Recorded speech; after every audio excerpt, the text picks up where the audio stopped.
Hello, everybody, and welcome into the Breakfast Club here on WEKR and WITM. We appreciate the opportunity to be here every month. And first of all, we'd like to say good morning to our the guy that's with us every month, our CEO, General Manager Britt Dye. Good morning. Good morning, Don. Our condolences go to you and your family with your mother. I appreciate that very much. And we also want to say our condolences to the radio station, the loss of Joe Young. Joe Absolutely. Young was a big supporter of us with this monthly show, and plus when me and you need to get on the air, they were always very accommodating, and we appreciate him and what all he's done. That's right. He supported us and helped us all the time. Yeah. We've got a lot to talk about today, and I think we're just going to try to clear the air on some things, so some misinformation people have, and we've got a lot to talk about, so we've already talked to Carly at the radio station, and we told her that we might go a little bit long, but we just wanted to clear up some things about a lot of people are wanting broadband everywhere and this kind of thing, and we're trying our best to do that. We're going to talk about some of the builds we got. But first of all, let's talk about something that people have been out there about the $200 million pandemic relief credit. Will you explain your situation here at FPU on the TVA $200 million pandemic relief credit? Well, the $200 pandemic relief credit is spread over 153 different utilities, and also the direct serve from TVA gets a part of that credit. So by the time you break it all down, you know it's not a grant and it's not a rebate. It is a credit. And so when you break all that down, we're somewhere between $617,000 to $640,000 based on how many kilowatt hours is used. Mm-hmm.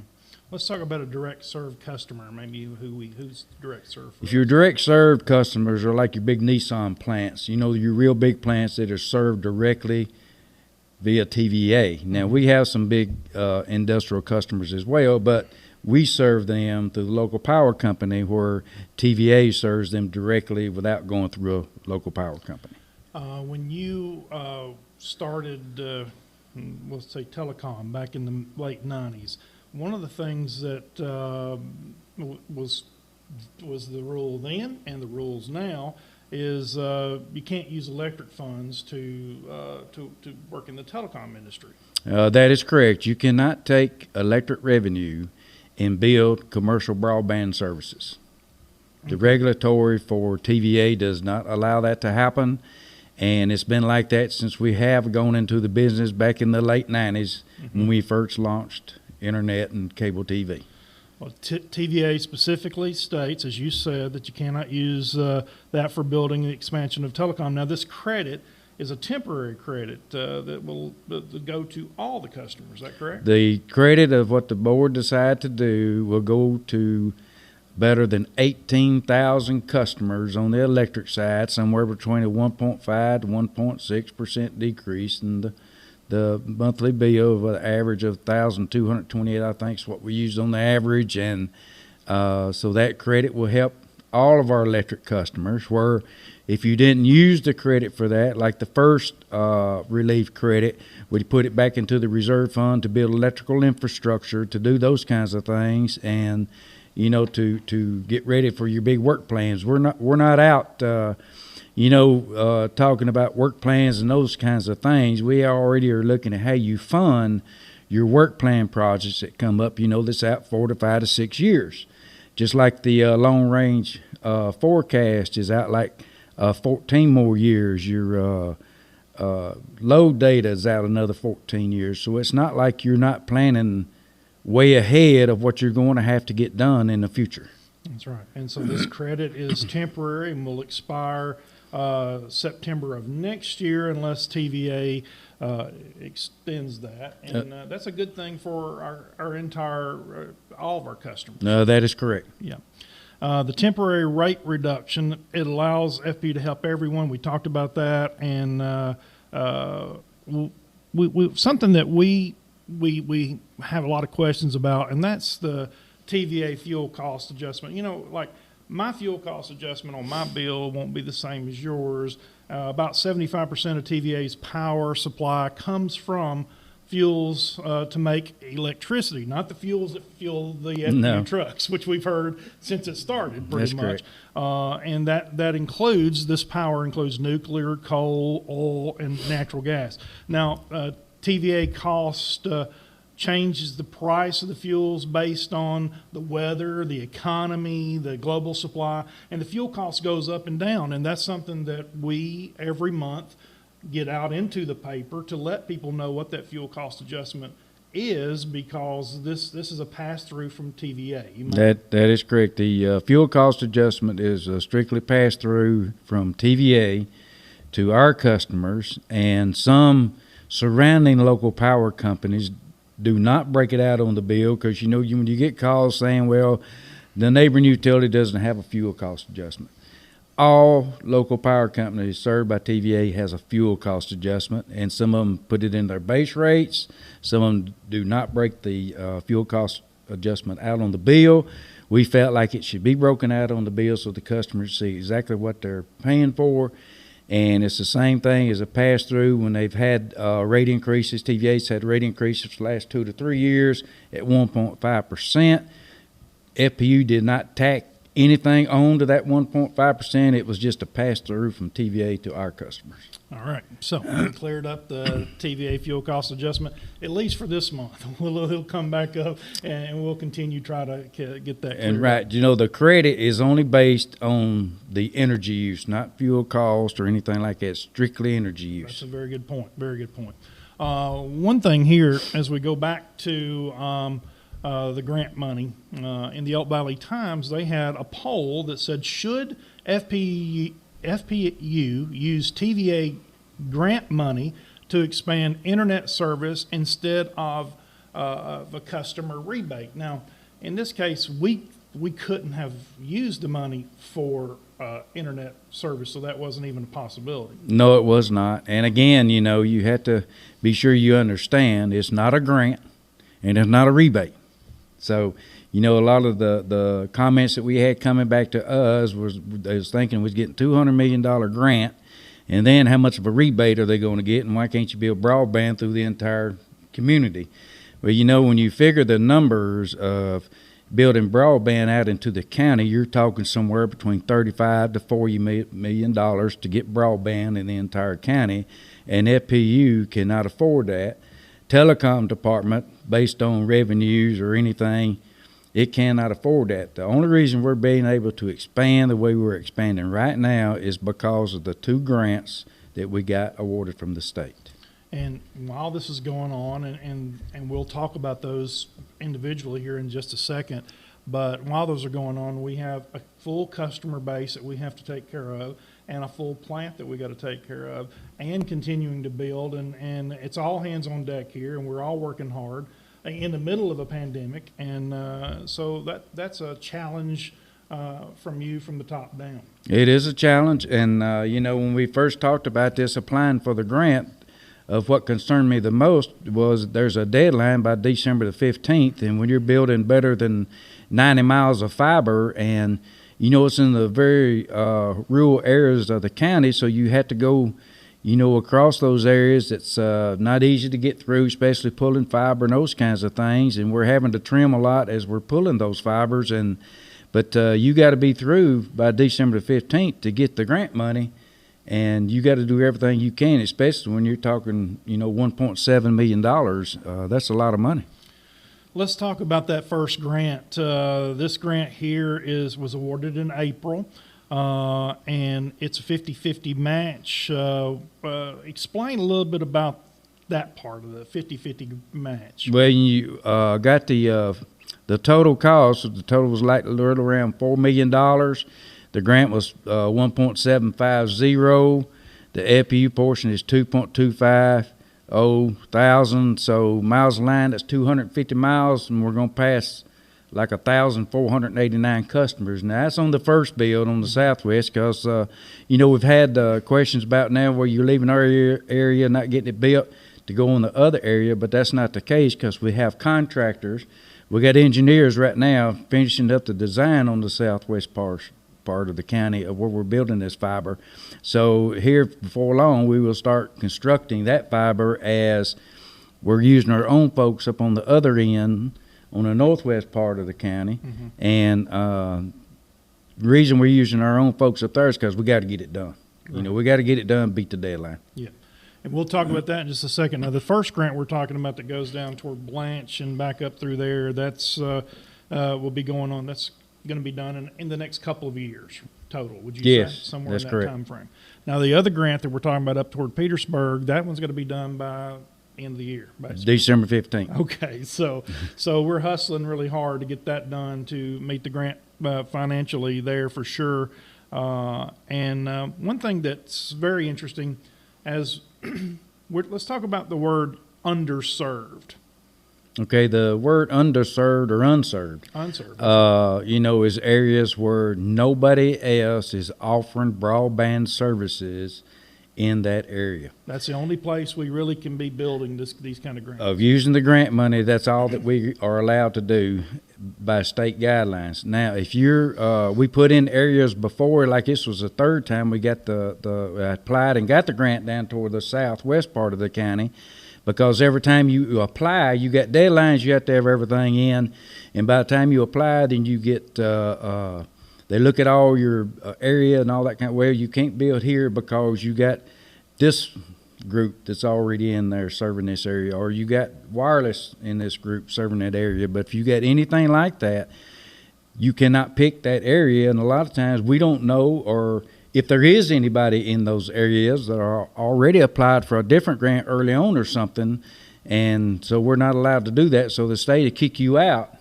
you know, in those areas. So now you have to reapply again. And so, you know, then you have to reapply again for somebody else is in that area. Well, we all know how important internet is. If we don't have it at our house, I mean, it's very difficult. But one thing about it is most people might not understand how expensive it is to build fiber to homes. Well, right now, the way that we're putting in the fiber of the areas that we're working in, you're talking better than $18,000 a mile. Building fiber is very, very expensive. And, you know, we wish we had the funds. We wish we had all the grants that we could build into the community. We know how important it is, for especially the way that things have changed with virtual learning, telemedicine, and all these kinds of things. But, you know, you can only afford to do so much. And if we keep getting these type grants or an opportunity to apply, you know, we're going to do what we can. But, you know, there's other grants out there that your local governments can apply for that might be available to help do things like this. And, you know, we'll be glad to sit down and talk about those kind of areas where local governments can do those kinds of things of funding. I mean, it's very important to get broadband in the entire community. Wish we could.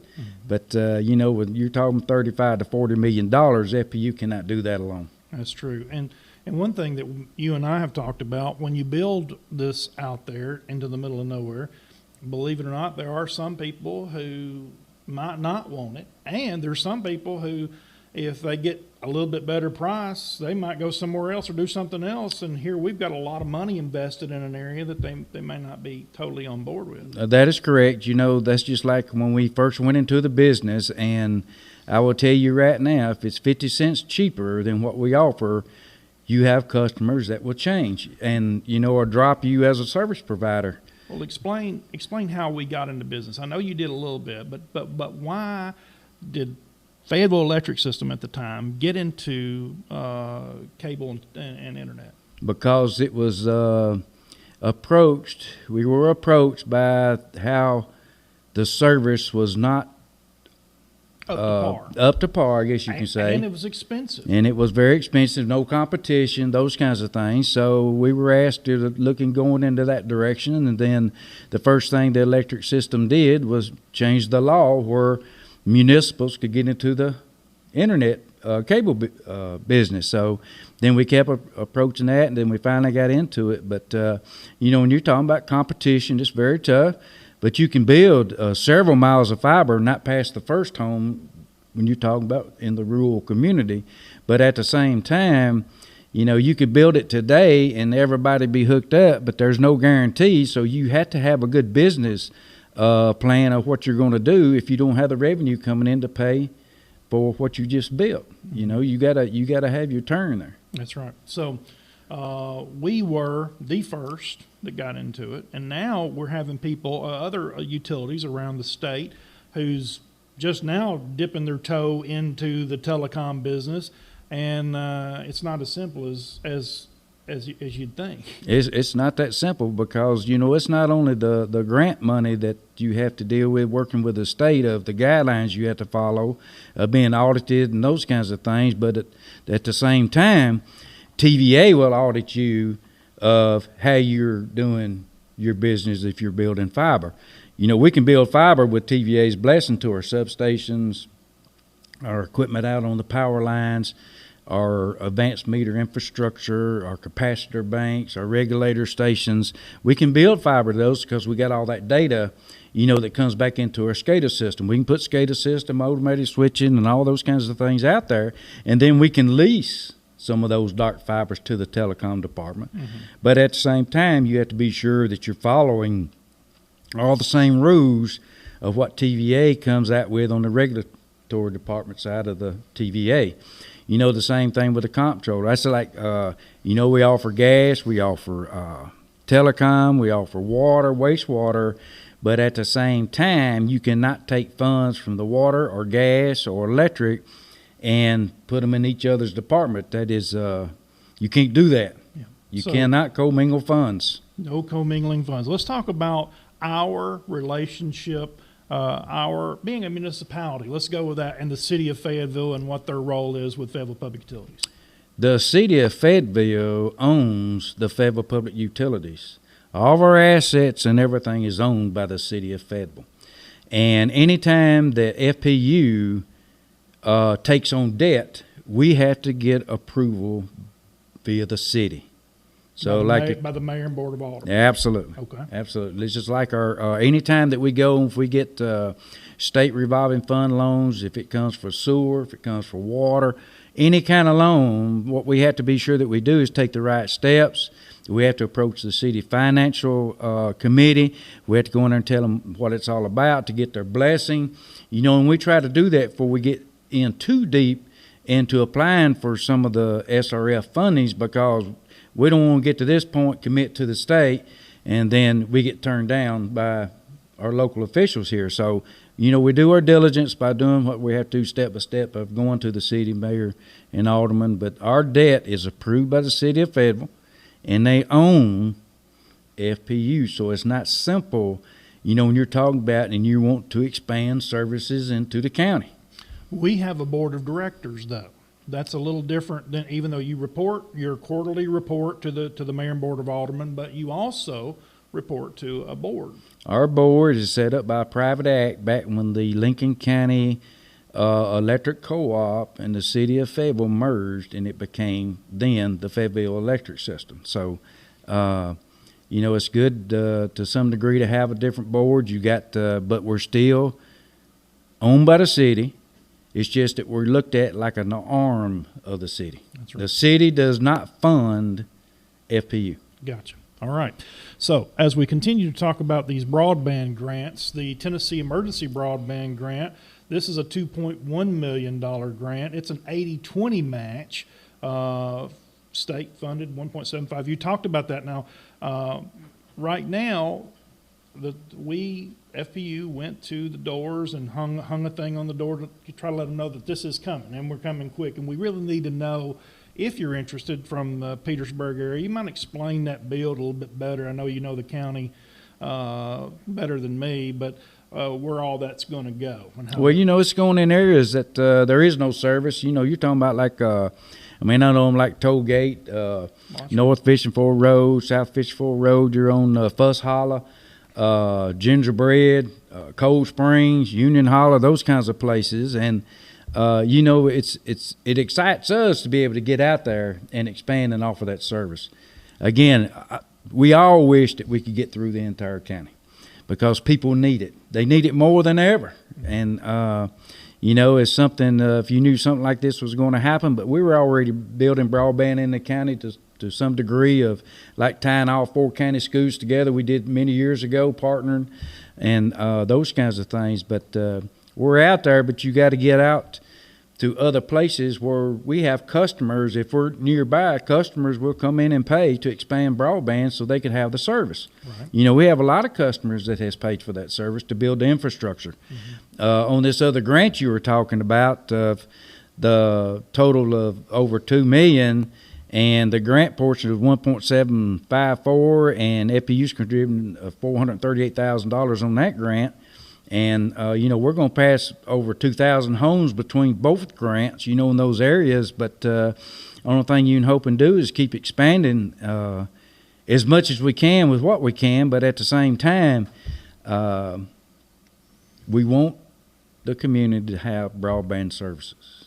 Absolutely. It's, you know, this whole concept of what we're doing today is a little bit like the 85 years ago when they was putting electricity in. You know, they was trying to build it. Right. A little bit like telephone when they was trying to put telephone in. The difference is there is other options. Back in those days, it was one option, and so that changes that whole concept completely. But on the bill going to Petersburg, it's around 400 or so, maybe 400 to 500 houses that's passed, and that's really good for those folks.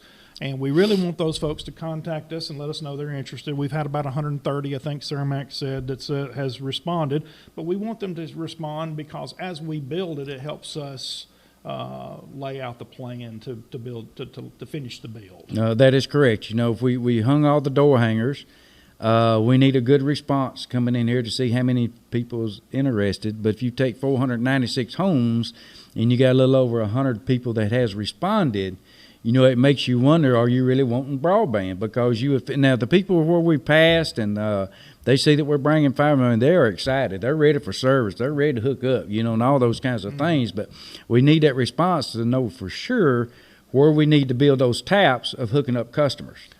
There are some people that we met during this getting the information that absolutely had nothing. I'm talking about they had no connection with anything. And then some people had a product that wasn't very good. I don't want to say which ones, but they just barely worked, let's say with that. That is correct. You know, it's like where I live, I don't have FPU broadband, which I did, but at the same time, I somewhat got a little service via satellite, but you know, when it rains or gets cloudy, you forget the connection because it goes away. Same thing with TV, you know. Well, so that's true.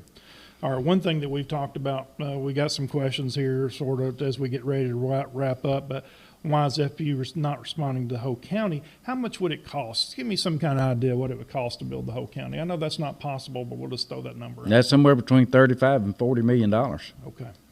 Let's talk about another question that's asked. As we build these builds, let's say maybe toward Blanche, Ardmore, down in that way, or we're talking maybe even up toward Unity School. Why is one road getting our internet service, FPU, and maybe one road's not? It's all due to having another service provider in that area. You could have a Ardmore telephone right across the street. Some areas we couldn't build into because you got Monster Broadband, you know, and those kinds of things. So, you know, you're only allowed to go down one side of the street or a piece of a street. That's all we can do. Okay. And one thing that we have covered, we're going to cover it again. We're going to reiterate this thing here. The TVA's pandemic relief credit is going to be used for? It's going to be where we reduce the bills 1.5, 1.6% for the next 12 months. It's only a temporary adjustment unless TVA comes back in next year and says, we're going to offer another credit. All right. I'm going to ask one more question that we've already answered, but we're going to answer it again. Why can't we use electric funds to pay for broadband? TVA's regulatory department does not allow that, and you cannot commingle funds. Everything you get in on the electric revenue has to be used to improve or replace infrastructure and equipment on the electric side. So since we've already went past our time, I'm going to ask you another question. Let's talk about the consolidation of the utilities. When that happened, that rule was across the board. We still wasn't able to commingle funds. How did that happen? How did consolidation happen? Well, the board of mayor and city aldermen, you know, they wanted to, you know, you could decrease costs to a certain extent, which we did. What year did it happen? That was in 2002, Okay. if I remember right. Okay. It's getting to be where it's I a long know. time now. Sorry, yes, yeah. But, when you consolidate and, you can combine a lot of your workers during the time of need where they all work together to get something accomplished. It helps. One-stop shop helps. Those kinds of things. And you can keep everything together in-house of keeping everything. You can keep everything together as far as your resources, employees, and those kinds of things. But at the same time, on the financial side, you have to keep everything separate. Absolutely. Well, we've got a lot going on with the other utilities. Let's mention a little bit about briefly all of them. Gas right now, we are getting ready to start lighting some pilots. That we are. And on the water side, we're replacing lines over around Markham and Brookmead. On the wastewater side, we're down on the east part of off the square. We're on Washington Street right now, parts of Franklin, I think. We just finished up some down further than that to the east. But electric, we keep improving as far as replacing infrastructure. Matter of fact, in the next 4 years to 5 years, we have a work plan that's going to be a total of over $31 million. So you have to plan for that. It's not like you come up tomorrow and say, I need $30 million or anything like that. We've been planning, trying to expand broadband as much as we can into the county, but it takes a lot of funding and a lot of other funds somehow that you can help do that. But, if the county wants to participate and apply for some grant monies to help us expand broadband, we're all for it. Absolutely. We mentioned earlier about the $2 million TVA COVID-19 Community Care Fund, and we have helped them again. We hope we have another way of helping people coming up pretty soon. That we are, and if it's another match of $10,000, if we can get some people to participate with us like we did last time, and FPU funds some of that, then TVA would match if it's $10,000, and that way we can give $20,000 back into the community. And with that, we got TVA and FPU's going to be helping the Hands of Mercy on Friday for the food pantry, actually this week. So that's right. Coming up Friday. I've got the information here. TVA will be partnering with Second Harvest Food Bank to assist people in Fayetteville and Lincoln County, and we're going to be there participating, and that I'm looking forward to that. It makes you feel good, don't it? Too, oh yeah, to go help people. Absolutely. And that'll going to be on Friday, October the 2nd, the mobile food pantry, and it's going to be over at 101 Easy Street. And if you're interested in pre-registering for that, if you're in need, you can register through today from 9 to 3 o'clock at Hands of Mercy Outreach Center, 101 Easy Street. That's just kind of off the square down toward where Fayetteville Lumber used to be. That's correct. Only me and you probably know that. And we're showing our age there, Britt. But anyway, if you have any questions, you can contact Hands of Mercy at 433-4263. Well, I got a lot of papers here, Britt, and I was trying to make sure I had everything covered. Do you think we got everything? Have we cleared the air? Well, I didn't want to cover one other thing. Okay, good. When you brought up the situation about the poll, about the grant or the rebate, right? Right. So let's say that you got the $640,000 credit from TVA, $640,000. So I ran the numbers, actually about using the $640,000, we used $638,000. And it costs you around $18,000 to build them out of fiber, right? Right. So that's 35 miles, right at 35, a little over 35 miles of fiber. So using our average customer base, we're going to pass 207 customers. No guarantee that you're going to get 207 customers, right. But, again, if you ran the numbers and be sure you got the right information when it's put out and not get misled in any direction, call and ask us questions.